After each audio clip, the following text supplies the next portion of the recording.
بسم اللہ الرحمن الرحیم۔ عزیزان گرامی، ایک اور اعتراض جو اکثر لوگ کرتے ہیں کہ جب ہم خود قرآن اور حدیث پڑھ سکتے ہیں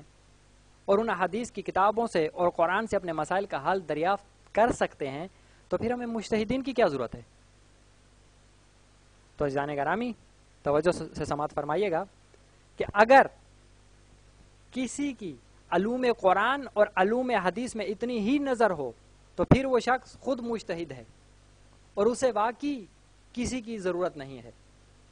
کیونکہ اگر کوئی قرآن میں ناسخ و منسوخ، محکم و متشابہ، مطلق و مشروط، آیات لغات عرب کا عالم ہو اور حدیث کے تمام علوم کا ماہر ہو، یعنی محدث کی صداقت کا علم، اسناد حدیث کا علم، حدیث عالی کا علم، حدیث نازل کا علم،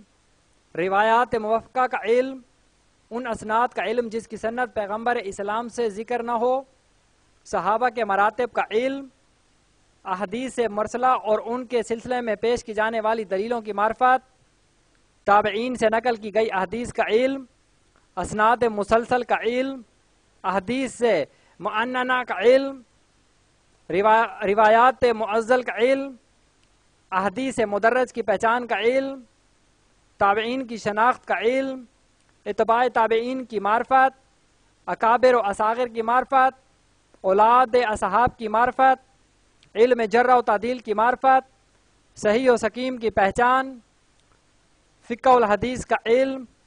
ناسخ و منسوخ احادیث کا علم، متن میں جو غریب الفاظ استعمال ہوں ان کا علم، احادیث مشہور کا علم، غریب اور ناموس احادیث کا علم، احادیث مفرد کی پہچان، ان لوگوں کی معرفت جو حدیث میں تدلیس کر دیتے ہیں، حدیث کی علتوں کا علم، شاذ روایات کا علم، پیغمبر کی ان حدیثوں کا جانچنا جو دوسری احادیث سے معارض ہوں، ان احادیث کی معرفت جن کا کوئی رخ کسی رخ سے معارض نہ ہو، احادیث میں الفاظ زائد کی معرفت، محدثین کے مذہب کی اطلاع، متون کی تحریری غلطیوں سے آگاہی، مذاکرہ حدیث کا جانچنا اور مذاکرہ کرتے ہوئے راست گو کی معرفت، اسناد میں محدثین کی تحریری غلطیوں کی اطلاع، صحابہ، تابعین اور ان کے بھائیوں بہنوں کی عصر حاضر تک معرفت، ان صحابہ، تابعین، تبع تابعین کی معرفت جن میں سے بس ایک راوی نے روایت کی ہو، اصحاب تابعین اور ان کے پیروں میں سے جو راوی ہیں عصر حاضر تک ان کے قبائل کی معرفت، صحابہ سے عصر حاضر تک کے محدثین کے انصاف کا علم، محدثین کے ناموس کا علم، صحابہ، تابعین، تبع تابعین اور عصر حاضر تک ان کے پیروں کی نیت کا جاننا، راویان حدیث کے وطن کی پہچان، صحابہ، تابعین، تبع تابعین کی اولاد اور ان کے غلاموں کی معرفت، محدثین کی عمر کی اطلاع، ولادت سے وفات تک، محدثین کے القاب کی معرفت، ان راویوں کی معرفت جو ایک دوسرے سے قریب ہیں، ان راویوں کے قبائل، وطن، نام، کنیت اور ان کے پیشوں میں متشابہات کی پہچان، غزوات پیغمبر،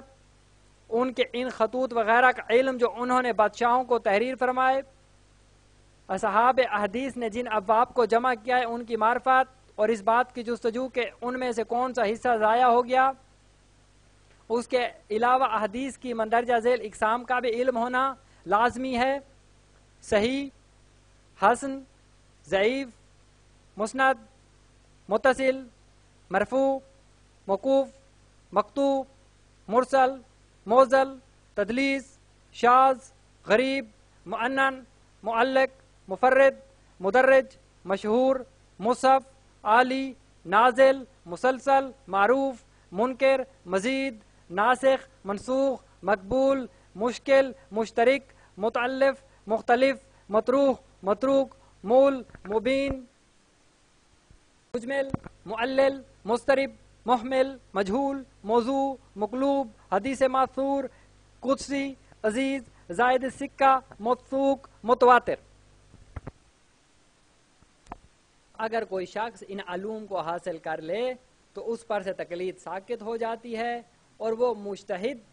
بن سکتا ہے۔ اب بھی اگر کوئی شخص تقلید نہ کرنا چاہے تو ٹھیک ہے، وہ ان تمام علوم کو حاصل کرے اور احادیث و قرآن سے اپنے مسائل کا خود حل نکالے، اور جو ایسا نہ کر سکے یا اس کے پاس اتنا وقت نہ ہو تو اس کے پاس سوائے تقلید کرنے کے اور کون سا راستہ رہ جاتا ہے؟ ظاہر ہے کہ تقلید ایسے شخص کے لیے جائز نہیں ہے جو اجتہاد پر قدرت رکھتا ہو، بلکہ صرف اس شخص کے لیے جائز ہے جو اجتہاد سے قاصر ہو، جیسے عوام، جہلا یا وہ طالب علم جس میں ہنوز صلاحیت اجتہاد پیدا نہ ہوئی ہو۔ عزیزان گرامی، عوام کے لیے تقلید کا جائز ہونا ایک معقول بات ہے، کیونکہ اجتماعی اور اقتصادی زندگی کا تقاضا یہ ہے کہ بعض لوگ صنعت و حرفت کے مختلف پیشوں میں مشغول ہوں، پس اجتہاد کے مواقع اسی شخص کو حاصل ہے جو علم فقہ اور اصول فقہ میں مہارت تامہ رکھتا ہو،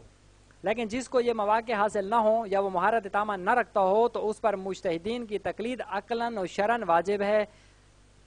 اس آیت پر عمل کرتے ہوئے کہ فَاسْأَلُوا اہل ذکر ان کنتم لا تعلمون، اگر تم علم نہیں رکھتے تو اہل علم سے پوچھ لو۔ والسلام علیکم ورحمۃ اللہ وبرکاتہ۔